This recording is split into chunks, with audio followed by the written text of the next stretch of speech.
Unit 11. Keselamatan di sekolah. Muka surat 63. Sentiasa bersedia. Okey, murid-murid, kita akan baca dialog dahulu. Ziying, kamu perlu sentiasa bersedia. Kamu perlu ingat akan nombor telefon ayah kamu. Baik, cikgu. Saya akan ingat akan nombor telefon ayah saya. Bagus, Ziying. Selain nombor telefon ayah kamu, kamu juga perlu ingat akan nombor telefon ibu kamu. Macam mana kamu hendak menjawab cikgu? Okey, boleh jawab macam ni. Ya, cikgu. Saya akan ingat akan nombor telefon ibu saya. Okey. Selepas sudah dengar cara cikgu membaca dialog, murid-murid boleh cuba baca sendiri. Selepas itu, cikgu nak kamu ambil buku latihan kamu, buka buku latihan tu kan di dalam kulit dalam, pergi tanya apa nombor telefon ibu bapa. Nombor telefon ibu dan bapa. Okey, lepas tu tulis di dalam buku latihan kamu dan saya akan semak bila sekolah bermula. Muka surat 64. Keselamatan murid. Okey, di sini ada 3 pantun, 2 kerat. Cikgu akan lafaz pantun bersama-sama kamu. Jadi, boleh dengar dulu, lepas tu cuba lafazkan. Kayu dibelah di tepi rumah. Di kantin sekolah, sila berhemah. Buah kerdas, daun saderi. Di dalam tandas, jangan berlari. Mengail ikan, guna joran. Semasa bersukan, patuhi peraturan. Okey, sekarang cikgu nak semua lengkapkan peta mengenai nilai yang ada di dalam buku latihan masing-masing. Tengok yang pertama, berdisiplin. Berdisiplin apabila membeli makanan. Semua beratur, ikut peraturan, tidak tolak semasa membeli makanan. Okey, murid-murid, apa pula nilai yang kedua? Tengok, jangan berlari di dalam tandas. Jadi, kita mesti berapa? Okey, tulis jawapan sendiri ya. Okey, murid-murid, nilai yang ketiga dari rangkap pantun yang ketiga. Semasa bersukan, patuhi peraturan.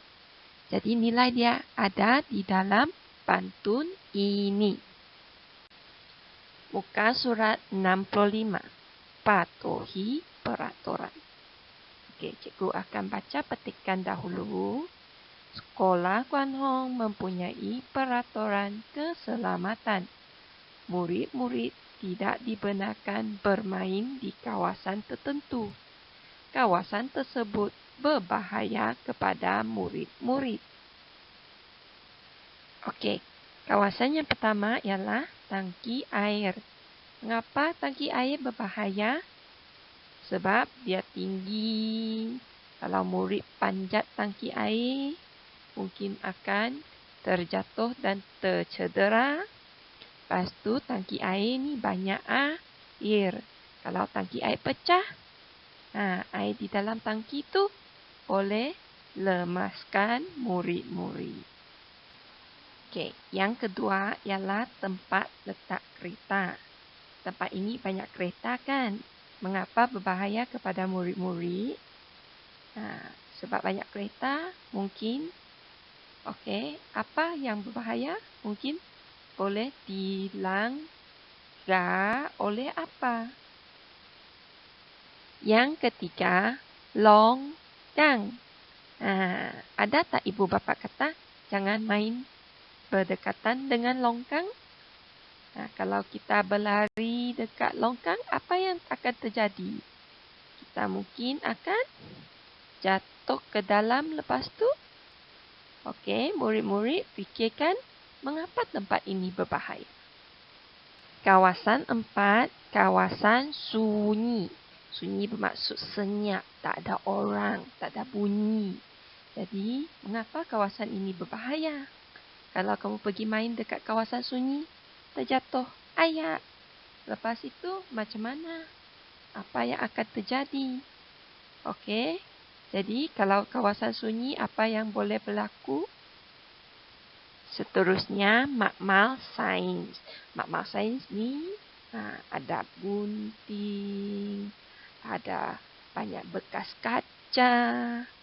Kalau kita bermain di dalam makmal sains, apa yang boleh berlaku? Jadi, murid-murid fikirkan mengapa tempat ini berbahaya.